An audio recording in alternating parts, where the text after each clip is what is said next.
As the result of an impressive performance by Julio Jones and a rough debut from Byron Maxwell, the Falcons handed the Eagles their first loss last week. So as the Eagles prepare to face Skip's Cowboys in Philly for Week 2, they're definitely feeling the pressure to redeem themselves. Since 1990, only 12% of teams who have started the season with an 0-2 record go on to make the playoffs.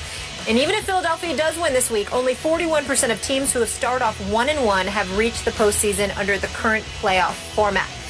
We asked you guys at home to weigh in on this one. Who would win Sunday? The results are in, and according to you, fly, Eagles, fly. 65%, Cowboys, 34%.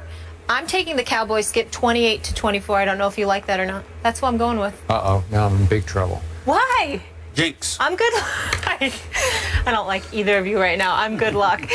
This game a must-win for the Eagles. Stephen A., be nice. Well, I think it's a must-win for the Eagles. I mean, obviously, you don't want to say that. It sounds, like you're engaging, well, like I'm engaging in hyperbole when I say such a thing, because it's only week 2 of the NFL season. But I think that. But that's what you said, right? If you would let me finish, well, that's where I was going. I was getting ready to say, but that's what I'm saying. Well, so why you got to finish my sentence for me? I was saying that's what people were trying to say, but I was getting ready to do it myself. Yeah. You understand? Give a brother a chance. I need to hold your feet to the fire. Well, that's what I'm trying to do. You even let me finish my thought. What's up with that? Yeah, what's up with that? There's no waffle. Listen. You can't make excuses. You usually let me finish the thought, and you sat there and I heard waffles. I smelled waffles. I did. Well, maybe it's because I ate it about an hour and a half ago. I did eat a waffle, right? So whatever. So here's the deal. When you look at the Philadelphia Eagles, I'm rolling with them. I think it's a must-win situation. I think it's a source of desperation, regardless of how folks try to downplay it. And as a result, I think that's what's going to be the case. I think they're going to operate. They're going to respond in kind. I think they're going to take advantage of Des Bryant's absence. I think they're going to take advantage of the absence of Randy Gregory, who I didn't mention earlier. Hardy, Scandrick, and those boys. Rolando McClain. Okay, I get all of that. But here's the other thing. When you look at the Eagles and their running attack, now, Chip Kelly is fond of saying when you dip and dunk it to a running back to him, that's like a running play. That's something that Andy Reid used to say, which used to drive us in Philadelphia crazy. Like a long handoff. For those who don't know, I wrote for the Philadelphia Inquirer for 17 years. I was a columnist for my last 7 years there from 03 to 2010. The point that I'm trying to make to you is that when you look at the Eagles and what Chip Kelly says, that is a point. And then I'm looking at two guards who essentially just, the two new starters. You got Barbary, you got Gardner. Now, Barbary, his is supposed to be, everything with him is supposed to be about his strength. Yeah. Read the articles in Philadelphia all week long. They're talking about how he got pushed around by Atlanta. Gardner, you expect some production from both of them. Talk about inside zone as opposed to outside zone. When you're running with an inside zone scheme, essentially it puts bigger boys up against smaller guys, which enables your running game to be more successful. The Eagles were doing that in the second half against Atlanta to some degree in the first half against Atlanta. That wasn't the case. They know their bread and butter is inside zone running. So they got to figure that out. Against Dallas, they're going to have to do that. I believe they will. I believe DeMarco Murray will have a big game, and that's one of the reasons they'll win. I want you to say must win because I did say that. I know. I need you to say it because I think there's much truth in what you're saying. I want the Eagles to feel must win pressure. I want it to reveal itself in nervy, sort of timid play, like tentative play instead of desperate play. Okay. If they come out and play desperate and just say, we have got to take it to them right away, and they play with confident desperation, I'm in big trouble because I don't have a lot of my horses on both sides of the ball, starting with Des Bryant, obviously. But I know that crowd. I know how quickly that crowd can turn on those players. You know it better than I do. I do. So the pressure is all on the home team. While it's a must-win for the home team, quote unquote, it's a can lose for the visiting team. The Dallas Cowboys can lose this. They know now. They did what they had to do. They pulled out a near miracle against your New York Football Giants. And because of that, they lead the division at 1-0. They're going to Philadelphia, so everybody says you should lose that game. And if they do, it certainly is not the end of the world.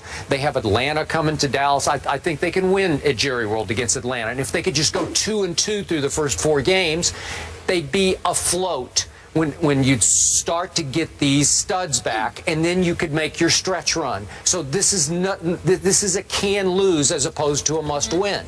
So I told you that what I love about the psyche of my Dallas Cowboys is they've won 9 straight road games. 2 years in a row, they have beaten Chip Kelly in his own backyard. That's really impressive to me.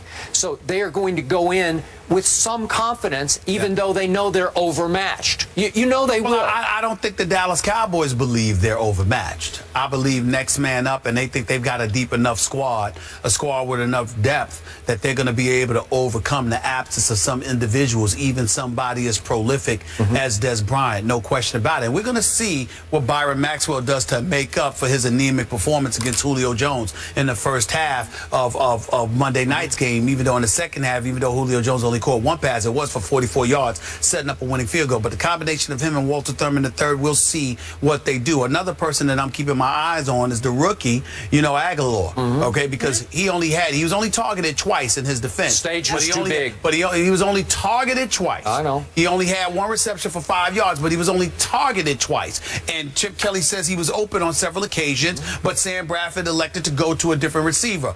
You got to utilize that deep threat with this kid, okay? You can't have this kid out there playing more snaps than anybody outside of Jordan Matthews, and yet somehow, some way, he's only getting targeted 2 times. You're going to have to use him, if for no other reason, as a decoy. That's what I used to love about Deshaun Jackson on the Philadelphia Eagles. Whether you threw the ball to him or not, the fact that he was flying downfield, you had everybody worried about him and his speed, and because of that, you were able to space the field. Okay, that's what Chip Kelly has. That's how Chip Kelly has to utilize this rookie Nelson Aguilar, and he better do it. Okay, and to your point about how short passes are like long handoffs. Yes, that's what Chip Kelly says, not me. Well, that's what I love about my Cowboys, array of weapons, because Tony Romo is underrated as a little flip passer, as a little pop passer. He buys a little bit of time, he ducks and darts, and remember, he's a pretty good basketball player. And you see it because he threw the equivalent of a no-look pass in one of those last drives to Joseph Randle. Just a little sideways. Why do you classify him as a good basketball player? Because you saw him warming up at Duke's Cameron Indoor Stadium? No. Why is he a good basketball player? They all talk about it. Because in off-season pickup games with the other players, they say he can really play. Well, he can really handle, and he can really shoot. I'm not going to knock Tony Romo for that because I have no clue whatsoever. But I will say this. A lot of that is contingent on who you're playing against. Well, if you're playing against scrubs, of course you'll look good. Yeah. But what I'm telling you is... I'm saying that as basketball players. I'm saying those players as basketball players. He can throw to a lot of those backs now. Okay, what I'm saying is he buys time in the pocket about as well as anybody. Just a little quickness, just a little athletic moves, and then a little no-look to Joseph Randle and hit him right in stride for like 20 yards in one of those long drives. I mean, he's not quite Aaron Rodgers, but I do get your point. Yeah, Aaron Rodgers can flat out run downfield with the football. Tony cannot run with the football, but he can make you miss in the pocket. But Aaron Rodgers dances in the pocket, but it's not like the late great Gregory Hines. He dances in a different way. Oh, sort of like a Fred Astaire. Well, he better be dancing on Sunday. That's all I care about. I'm just saying. Yeah. I like that. Okay. Just dancing around, having fun. Yeah, he better be Fred Astaire on Sunday. Cowboys, Eagles, it's going to be fun. At the link, we got another fun one. Great Rexpectations. Rex Ryan and the Bills face off against the defending champs after a full week of talking. Why am I getting side-eye from you, Rexpectations. That's not bad. Did you write that? No. Who has the psychological edge? We discuss next. That would be either D or Brian. I'm going to say D. I don't think Brian's got that kind of rhythm. Oh, okay.